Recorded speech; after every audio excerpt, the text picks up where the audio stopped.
Hello, good evening students.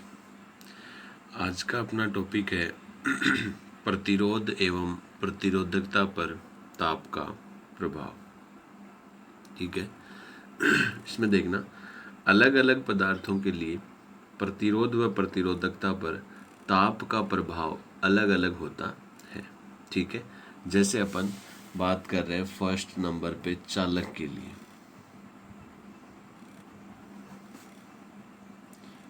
सब पर ताप का अलग अलग प्रभाव होता है, तो पहले अपन बात कर रहे हैं चालकों पर ताप का क्या प्रभाव पड़ता है। ठीक है। प्रतिरोधकता का सूत्र अपन क्या लिखते हैं, रो बराबर m/n e²। यहाँ से रो की वैल्यू जो है वो व्युत्क्रमानुपाती है किसके, टॉय के। यहाँ से अपन क्या कह सकते हैं कि रो क्या है, टॉय के व्युत्क्रमानुपाती है। ठीक है। इससे अपन क्या कह सकते हैं कि चालकों में मुक्त इलेक्ट्रॉन की धातुओं के आयनों से टक्कर का समय विश्रांति काल ताप में वृद्धि करने पर घटता है। ताप में वृद्धि करने पर क्या होता है, घटता है, जिसके कारण चालक की प्रतिरोधकता तथा प्रतिरोध में वृद्धि होती है। ठीक है। अब बात कर रहे हैं अपन चालकों के लिए प्रतिरोधकता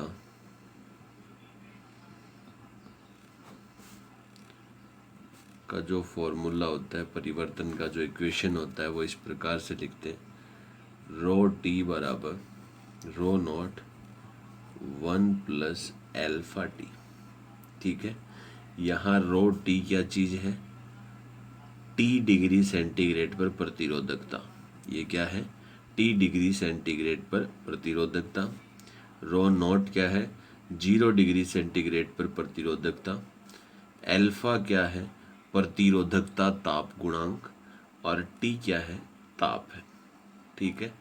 प्रतिरोधकता ताप गुणांक,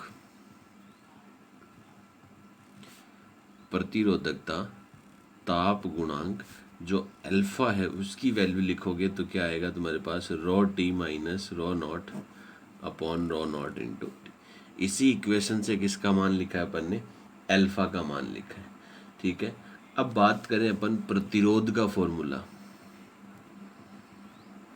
प्रतिरोध का सूत्र किसके पदों में, ताप के पदों में जो परिवर्तन की इक्वेशन है, कैसे लिखते हैं, आर टी बराबर आर नॉट 1+α_T। यहाँ आर टी क्या चीज़ है, टी डिग्री सेंटीग्रेड पर प्रतिरोध है। आर नॉट क्या है, 0 डिग्री सेंटीग्रेड पर प्रतिरोध है। अल्फा क्या है, प्रतिरोध ताप गुणांक है। और टी क्या है, ताप। ठीक है। यहाँ तक समझ में आ गया। यहाँ से अपन प्रतिरोध ताप गुणांक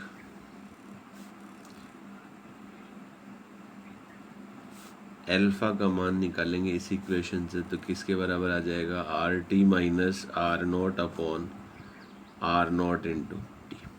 ठीक है। यहाँ तक समझ में आ गया। अब देखो, अपन एक केस की बात कर रहे हैं कि T1 डिग्री सेंटीग्रेड से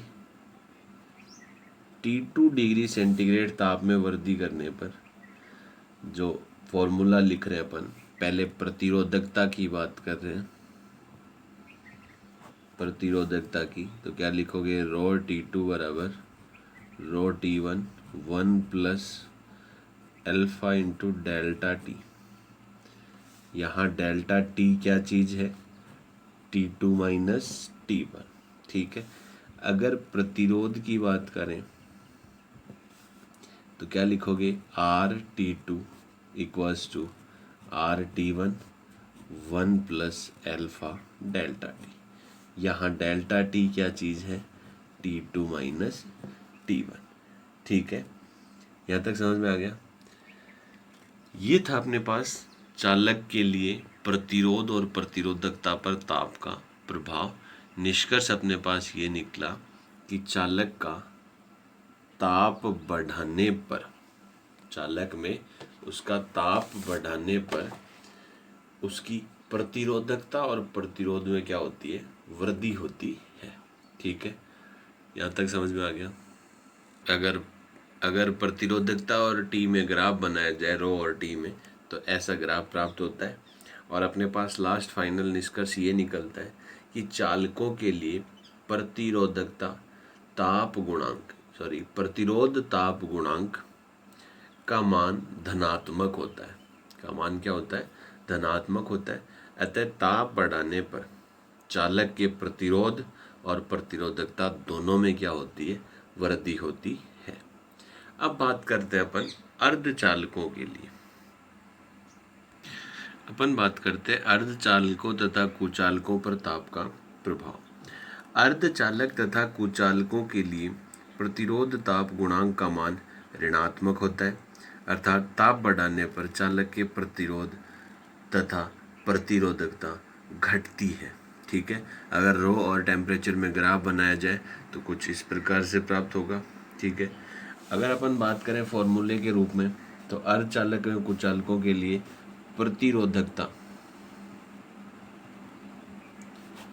प्रतिरोधकता का जो फॉर्मूला लिखेंगे वो क्या लिखते हैं, रो टी बराबर रो नॉट ई की पावर ई जी अपॉन 2kT।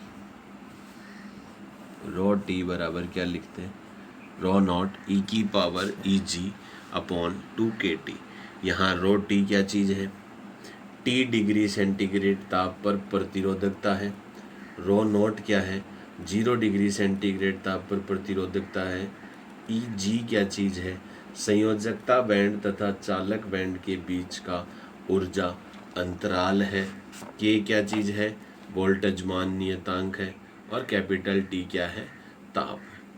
ठीक है, यहाँ तक समझ में आ गया। अब बात करते हैं अपन प्रतिरोधों के संयोजन की। ये तो थी ताप पर निर्भरता। अगली जो हेडिंग है वो है प्रतिरोधों का संयोजन। ठीक है, प्रतिरोधों का संयोजन मुख्यतः दो प्रकार से होता है। प्रतिरोधों का संयोजन मुख्यतः कितने प्रकार से होता है, दो प्रकार से होता है।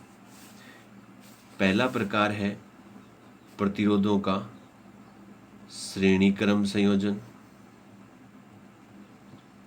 ठीक है, और दूसरा प्रकार है प्रतिरोधों का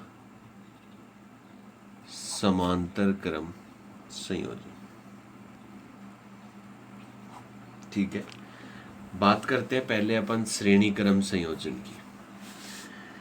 तो प्रतिरोधों का श्रेणी क्रम संयोजन, श्रेणी क्रम संयोजन के बारे में अपन बात करें तो ऐसा संयोजन जिसमें प्रतिरोध पर विभव पतन क्या हो, अलग अलग हो, और धारा क्या हो, समान हो, ऐसे प्रतिरोधों को श्रेणी क्रम संयोजन कहते हैं।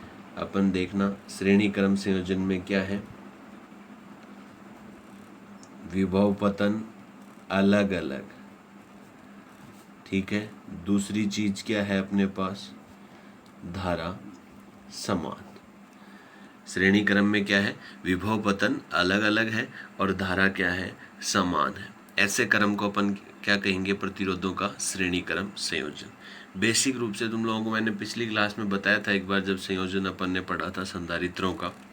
तो श्रेणी क्रम संयोजन कहते किसको हैं, बेसिक रूप से अपन ये कह सकते हैं कि दो या दो से अधिक प्रतिरोध रेखीय रूप से क्रमागत जुड़े हों, रेखीय रूप से क्रमागत जुड़े हों। प्रतिरोधों के इस प्रकार के संयोजन को श्रेणी क्रम संयोजन कहते हैं, तथा श्रेणी क्रम संयोजन में विभव पतन का मान अलग अलग और धारा का मान क्या होता है, समान रहता है। ठीक है, यहाँ तक समझ में आ गया। एक बार यही बात करते हैं समांतर क्रम संयोजन की डेफिनेशन की, उसके बाद डेरिवेशन कर लेंगे अपन दोनों की। तो समांतर क्रम संयोजन में क्या होता है कि प्रतिरोधों का ऐसा संयोजन जिसमें प्रत्येक प्रतिरोध में अलग अलग धारा प्रवाहित होती है।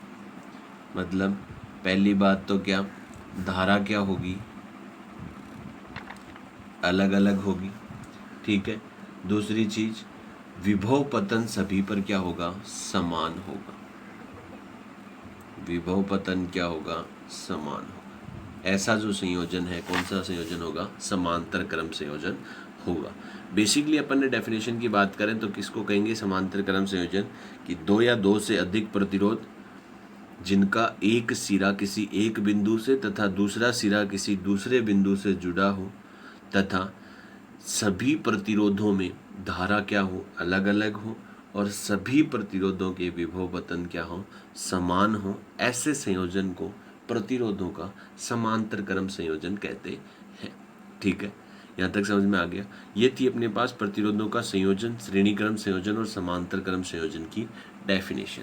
अब अपन बात करते हैं डिटेल से। पहले बात कर रहे हैं श्रेणी क्रम संयोजन की, कि क्या होता है श्रेणी क्रम संयोजन। अपन एक परिपथ चित्र बनाते हैं पहले, और उसके बाद जो दो या दो से अधिक प्रतिरोध ले रहे हैं उनका तुल्य प्रतिरोध ज्ञात करेंगे। ठीक है, चलो बात कर रहे हैं श्रेणी क्रम संयोजन की। तो परिपथ चित्र में देखना R1, R2, R3 तीन प्रतिरोध हैं, श्रेणी क्रम में जुड़े हुए हैं, रेखीय रूप से क्रमागत, और इनमें प्रवाहित धारा जो है वो क्या है? सभी प्रतिरोधों में समान है, और प्रत्येक प्रतिरोध का जो विभव पतन है वो क्या है? अलग अलग मान रखा है अपन ने, V1, V2 और V3। मैंने पहले भी जो संधारित्रों का संयोजन बताया था वहाँ भी बताया था और यहाँ भी बता रहा हूँ। संयोजन की जो भी डेरिवेशन है उसमें आपको क्या करना है कि जो चीज़ अलग अलग होती है उसको कैलकुलेट कर लो और उसके बाद उसका टोटल निकाल लो। ठीक है, जैसे यहाँ अलग अलग क्या है? विभव पतन अलग अलग है, V1, V2 और V3। तो पहले अपन क्या करेंगे? श्रेणी क्रम संयोजन में कुल विभव पतन V बराबर V1, V2, V3, इसको नाम दे दिया अपन ने इक्वेशन नंबर फर्स्ट। कुल विभव पतन लिख लिया V बराबर V1 plus V2 plus V3। ठीक है, विभव अलग अलग था तो अपन ने क्या कर लिया? कुल विभव पतन लिख लिया। अब बात करते हैं प्रथम R1 के लिए विभव पतन लिखेंगे तो किसके बराबर आएगा? V1 बराबर IR1। ठीक है, दूसरा जो प्रतिरोध है R2 उसके लिए विभव पतन लिखेंगे तो V2 बराबर क्या आएगा? IR2। तीसरा जो R3 प्रतिरोध है तो तृतीय प्रतिरोध पर विभव पतन लिख रहे हैं तो V3 बराबर क्या आएगा? IR3। ठीक है, बात करें अपन तुल्य प्रतिरोध में जो कुल विभव पतन होगा, कुल प्रतिरोध मान लो अपन जो तुल्य प्रतिरोध है उसको अपन क्या मान रहे हैं? RS लिख रहे हैं। ठीक है, श्रेणी क्रम में सीरीज है तो RS से लिख दिया। ये तुल्य प्रतिरोध में कुल विभव पतन तुल्य प्रतिरोध क्या है? RS है, और जो विभव है वो क्या लिख दिया अपन ने? V है, तो V बराबर क्या लिखेंगे? IRS। ठीक है, समीकरण 1 देखना, V बराबर V1 plus V2 plus V3। सबके मान है अपने पास, V का मान भी निकाल लिया, V1, V2, V3 के मान भी लिख लिए। समीकरण 1 में सारे मान रख दो तो क्या लिखेंगे? समीकरण 1 से V की जगह क्या लिखोगे? IRS बराबर V1 की जगह IR1, IR2, IR3, IRS, I common ले लिया, अंदर क्या बच गया? R1, R2 plus R3, I से I कैंसिल हो गया, RS इक्वल्स टू क्या आ गया? R1 plus R2 plus R3। ये क्या आ गया अपने पास? तीन प्रतिरोध हैं, R1, R2, R3 श्रेणी क्रम में जुड़े हुए हैं तो उनका तुल्य प्रतिरोध क्या होगा? R1 plus R2 plus R3। अगर 4 होते तो चारों को जोड़ देते, 5 होते तो पांचों को जोड़ दिया जाता। इस प्रकार से अपन व्यापक रूप में बात करें तो अगर n प्रतिरोध जुड़े हुए हैं तो श्रेणी क्रम में तुल्य प्रतिरोध RS बराबर क्या होगा? R1 plus R2 plus R3 plus dash dash dash RN, सबका योग होगा। कौन से क्रम में? श्रेणी क्रम संयोजन में।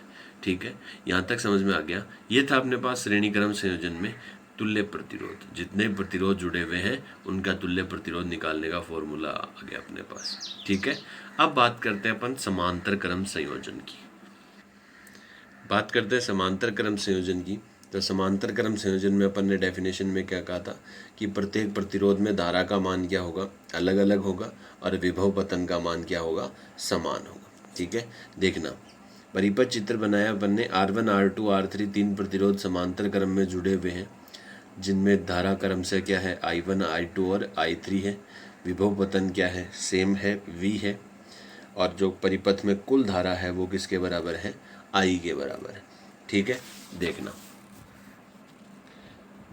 परिपथ में कुल धारा, परिपथ में कुल धारा किसके बराबर है, I के बराबर। तो I बराबर क्या लिखेंगे, I1 plus I2 plus I3। इसको नाम दे दिया अपन ने इक्वेशन फर्स्ट। मैंने डेरिवेशन में करने का जो शॉर्ट तरीका था वो यही बताया था कि जो चीज़ अलग है उसका टोटल लिख लो, अलग अलग के लिए उसको ज्ञात कर लो और वैल्यू रख दो। ठीक है, अब बात कर रहे हैं अपन फर्स्ट प्रतिरोध के लिए, R1 के लिए। ठीक है, R1 में प्रवाहित धारा लिखनी है। ठीक है, ओम के नियम से अपन क्या लिखते हैं, V बराबर IR। I बराबर क्या लिखेंगे, V अपॉन R। I बराबर क्या लिखेंगे, V अपॉन R। R1 प्रतिरोध में धारा कितनी है, डायग्राम में देखना I1 है, तो I1 का मान कितना होगा, V बटे R1। I1 का मान क्या होगा, V बटे R1। ठीक है, यहाँ तक समझ में आ गया। दूसरा जो प्रतिरोध है R2, उसके लिए अपन धारा लिख रहे हैं। दूसरे R2 प्रतिरोध में धारा कितनी थी, I2। तो I2 बराबर क्या आ जाएगा, V बटे R2। ठीक है, तीसरे प्रतिरोध R3 के लिए लिख रहे हैं अपन, I3 बराबर क्या लिखेंगे, V अपॉन R3। ठीक है, तुल्य जो प्रतिरोध है वो अपन ने मान लिया कितना है, RP। पैरेलल है, समांतर क्रम है, तो RP से लिख लिया। तो तुल्य प्रतिरोध जो है RP, उसमें प्रवाहित धारा अपन ने मान ली कितनी है, I। तो I बराबर क्या लिखोगे, V बटे RP। ठीक है, समीकरण 1 जो लिखी थी उसमें अपने पास I बराबर I1 plus I2 plus I3 सबकी वैल्यू है, मान रख दो। तो समीकरण 1 से ठीक है, क्या लिखेंगे, V बटे RP बराबर V बटे R1 प्लस V बटे R2 प्लस V बटे R3। ठीक है, V बटे RP बराबर V कॉमन ले लिया, अंदर क्या बच गया, 1 upon R1, 1 upon R2, 1 upon R3। ठीक है, यहाँ तक समझ में आ गया। V से V कैंसिल आउट हो गया, क्या बच गया, 1 upon RP equals to 1 upon R1, 1 upon R2 और 1 अपॉन R3। ये क्या आ गया अपने पास, समांतर क्रम संयोजन में जुड़े तीन प्रतिरोध R1 R2 R3 का तुल्य प्रतिरोध आ गया। अब अपन बात करें व्यापक रूप में, अगर n प्रतिरोध समांतर क्रम में जुड़े हों, n प्रतिरोध समांतर क्रम में जुड़े हों, तो तुल्य प्रतिरोध का फॉर्मूला क्या आएगा, 1 upon RP equals to 1 upon R1, 1 upon R2, 1 upon R3 dash dash dash 1 upon Rn। ठीक है, ये था अपने पास समांतर क्रम संयोजन और श्रेणी क्रम संयोजन में तुल्य प्रतिरोध ज्ञात करना। ठीक है, श्रेणी क्रम और समांतर क्रम जो संयोजन थे दोनों समझ में आ गए होंगे। ठीक है, अब अपन बात करने वाले हैं सेल के बारे में। ठीक है, अगली जो हेडिंग है अपनी क्या है, सेल। तो देखते हैं सेल के बारे में बात करें कि सेल एक ऐसी युक्ति है जो विद्युत परिपथ में स्थायी धारा बनाए रखती है। क्या करती है, स्थायी धारा बनाए रखती है, उसे क्या कहते हैं अपन, सेल कहते हैं। सेल मुख्यतः कितने प्रकार के होते हैं, दो प्रकार के होते हैं। पहला प्राथमिक सेल, ठीक है, और दूसरा क्या होता है, द्वितीयक सेल।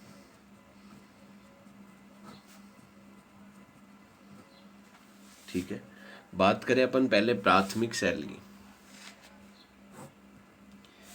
यह एक ऐसा सेल है जो रासायनिक ऊर्जा को विद्युत ऊर्जा में रूपांतरित करता है। उसे क्या कहते हैं अपन, प्राथमिक सेल कहते हैं। ठीक है, बात करते हैं द्वितीयक सेल की। तो ये एक ऐसा सेल है जो विद्युत ऊर्जा को रासायनिक ऊर्जा में और रासायनिक ऊर्जा को विद्युत ऊर्जा में रूपांतरित करता है। इसको अपन क्या कहते हैं? द्वितीयक सेल कहते हैं। ठीक है, यहाँ तक समझ में आ गया? ये थी दोनों की डेफिनेशन। द्वितीयक सेल के बारे में थोड़ा सा डिटेल में बात कर रहे हैं अपन। तो इस सेल में क्या होता है, दो इलेक्ट्रोड होते हैं जो किसी विद्युत अपघटनीय द्रव्य में डूबे रहते हैं। इनमें एक इलेक्ट्रोड धनात्मक तथा दूसरा इलेक्ट्रोड क्या होता है, ऋणात्मक होता है। विलयन में डूबे इलेक्ट्रोड विद्युत अपघट्य के साथ आवेशों का आदान प्रदान करते हैं, जिसके फलस्वरूप धनात्मक इलेक्ट्रोड पर धन विभव तथा ऋणात्मक इलेक्ट्रोड पर ऋण विभव उत्पन्न हो जाता है। जब सेल से कोई विद्युत धारा प्रवाहित नहीं होती है तो इलेक्ट्रोडों के मध्य जो विभवांतर होता है वह नियत रहता है। ठीक है, ये थी अपनी द्वितीयक सेल के बारे में बात। अब इस द्वितीयक सेल से संबंधित या विद्युत सेल से संबंधित कुछ परिभाषाएं हैं, उनके बारे में अपन डिटेल से बात कर रहे हैं। तो कौन कौन सी डेफिनेशंस, कौन कौन सी शब्दावली अपने काम आने वाली है। तो सबसे पहले अपन बात करते हैं विद्युत वाहक बल की। ठीक है, विद्युत वाहक बल क्या होता है? ठीक है, जब सेल खुले परिपथ में होता है, अर्थात सेल से कोई धारा प्रवाहित नहीं होती है, उस समय सेल के दोनों इलेक्ट्रोडों के मध्य विभवांतर को सेल का विद्युत वाहक बल कहते हैं। ठीक है, इसको अपन किससे लिखते हैं? ई से लिखा जाता है। विद्युत वाहक बल को किससे लिखते हैं? ई से लिखते हैं। ठीक है, दूसरी परिभाषा के रूप में बात करें अपन टर्मिनल वोल्टता। टर्मिनल वोल्टता, जब सेल बंद परिपथ में होता है, अर्थात सेल से बाह्य परिपथ में धारा प्रवाहित होती है, तो सेल के दोनों इलेक्ट्रोडों के मध्य विभवांतर को टर्मिनल वोल्टता कहते हैं। ठीक है, ये थे अपने पास विद्युत वाहक बल और टर्मिनल वोल्टता। चलो आगे चलते हैं। टर्मिनल वोल्टता के बारे में अपन थोड़ा सा डिटेल में देखते हैं कि एक सेल से बाह्य परिपथ जुड़ा हुआ है, बाह्य प्रतिरोध R है, प्लस से माइनस धारा I बह रही है। ठीक है, तो पहले अपन देखते हैं विद्युत धारा क्या लिखते हैं, विद्युत वाहक बल बटे प्रतिरोध। ठीक है, तो विद्युत धारा को किससे लिख रहे हैं अपन? I से। विद्युत वाहक बल E बटे प्रतिरोध capital R plus small r, capital R plus small r। यहाँ कैपिटल R तो जो बाह्य परिपथ में प्रतिरोध जुड़ा हुआ है वो है, स्मॉल r जो है वो है सेल का आंतरिक प्रतिरोध। आगे डिफाइन करेंगे अपन आंतरिक प्रतिरोध क्या होता है। तो कैपिटल R तो क्या है? बाह्य प्रतिरोध है। स्मॉल r क्या है? आंतरिक प्रतिरोध। ठीक है, यहाँ से ये लिख सकते हो I capital R plus small r equals to E। ठीक है, इसको I को अंदर मल्टीप्लाई कर दो तो I capital R plus I small r बराबर E। ठीक है, ओम का नियम क्या कहता है? ओम के नियम से अपन क्या लिख सकते हैं? I R equals to V. ठीक है, तो कैपिटल आई आर जो है यहाँ क्या लिख दिया अपन ने? V. V plus I small R equals to E. तो यहाँ से किसकी वैल्यू लिखनी है अपन को? वी की। तो किसके बराबर आएगा? E minus I are. We बराबर क्या आएगा? E minus I are. यहाँ वी क्या चीज़ है? टर्मिनल वोल्टता। ई क्या चीज़ है? विद्युत वाहक बल। आई क्या है? विद्युत धारा। स्मॉल आर क्या है? सेल का आंतरिक प्रतिरोध। ठीक है, ये था अपने पास किसका फॉर्मूला? टर्मिनल वोल्टता लिखने का फॉर्मूला, वी बराबर ई माइनस आई आर। ठीक है, यहाँ तक समझ में आ गया? अभी अपने पास टर्मिनल वोल्टता में एक नाम आया आंतरिक प्रतिरोध। तो नेक्स्ट परिभाषा के रूप में अपन बात कर रहे हैं आंतरिक प्रतिरोध क्या होता है। सेल में विद्युत अपघट्य में विद्युत प्रवाह में उत्पन्न अवरोध को आंतरिक प्रतिरोध कहते हैं। ठीक है, आंतरिक प्रतिरोध इलेक्ट्रोडों के मध्य की दूरी इलेक्ट्रोडों के मध्य की दूरी समानुपाती तथा इलेक्ट्रोडों के विद्युत अपघट्य में डूबे क्षेत्रफल के व्युत्क्रमानुपाती होता है। आंतरिक प्रतिरोध को अपन किससे लिखते हैं? स्मॉल आर से। ठीक है, मान लिया इलेक्ट्रोडों के बीच की दूरी L है, तो R इज डायरेक्टली प्रोपोर्शनल होगा L की, और इलेक्ट्रोडों के विद्युत अपघट्य में जो डूबा हुआ क्षेत्रफल है वो मान लिया अपन ने क्या है? कैपिटल A, तो R व्युत्क्रमानुपाती होगा किसके? A के। ठीक है, तो R बराबर क्या लिखेंगे अपन? KL/A। Small r equals to क्या लिखेंगे? KL/A। L क्या है? दोनों इलेक्ट्रोडों के बीच की दूरी है। A क्या है? इलेक्ट्रोडों का वह जो विद्युत अपघट्य में डूबा हुआ क्षेत्रफल है। ठीक है, यहाँ तक समझ में आ गया? K क्या है? नियतांक है। K को अपन क्या कहते हैं? विद्युत अपघट्य की सांद्रता भी कहते हैं। ठीक है, अब बात करें अपन सेल का आंतरिक प्रतिरोध निकालेंगे कैसे साहब? सेल का आंतरिक प्रतिरोध निकालते कैसे? तो सबसे पहले अपन बात करें टर्मिनल वोल्टता के सूत्र से V बराबर E minus I R. V बराबर क्या लिखते हैं? E minus I R. ठीक है, यहाँ से अपन आई आर इक्वल्स टू क्या लिख सकते हैं? E minus V. Small r equals to क्या लिख सकते हो? E minus V upon I. ठीक है, ओम के नियम से I बराबर क्या लिख सकते हैं अपन? V upon R. तो इस I की जगह क्या रख दो? V upon R. तो स्मॉल r इक्वल्स टू क्या आ गया? E minus V upon I की जगह क्या रख दिया? V upon R. ठीक है, तो यहाँ से अपने पास स्मॉल r इक्वल्स टू क्या आ गया?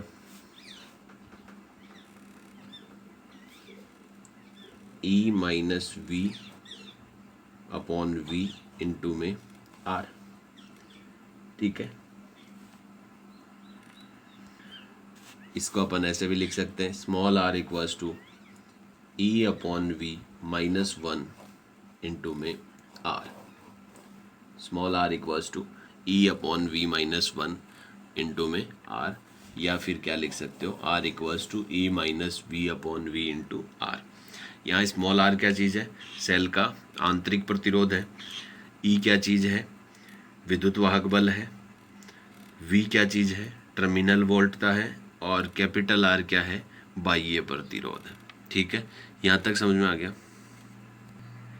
ये था अपने पास सेल का आंतरिक प्रतिरोध। ठीक है, अब बात करते हैं अपन सेल के आंतरिक प्रतिरोध को प्रभावित करने वाले कारक। सेल के आंतरिक प्रतिरोध को प्रभावित करने वाले कारक, तो पहला जो कारक है वो होता है विद्युत अपघट्य की सांद्रता, जिसको अपन किससे लिखते हैं? K से। दूसरा कारक है इलेक्ट्रोडों के बीच की दूरी, और तीसरा कारक है विद्युत अपघट्य में डूबे इलेक्ट्रोडों का क्षेत्रफल।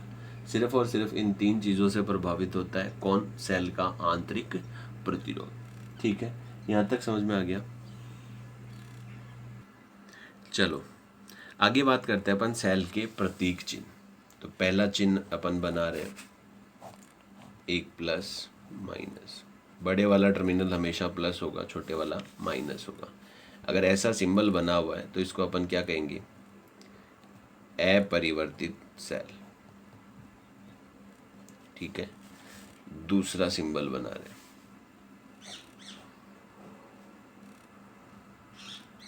अगर ऐसे एरो लगा हुआ सिंबल मिले तो इसको अपन क्या कहेंगे? परिवर्तित सेल। ये सिंबल जरूरी नहीं है ऐसे ही हो, ऐसे भी हो सकता है। ठीक है, बात करें तीसरे सिंबल की, प्लस माइनस प्लस माइनस। ठीक है, इसको अपन कहते हैं उच्च विभव का सेल।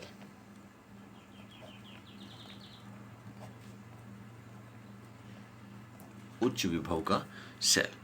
ठीक है, यहाँ तक समझ में आ गया? ये थे अपने पास सेल के सिंबल, प्रतीक, चिन्ह। ठीक है,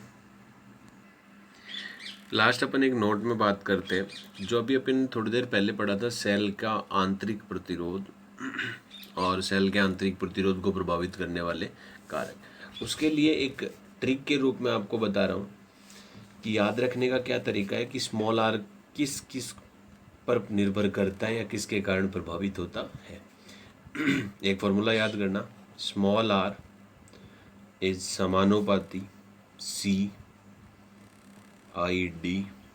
CID बटे AT। स्मॉल आर का मान समानुपाती होता है किसके, CID बटे AT।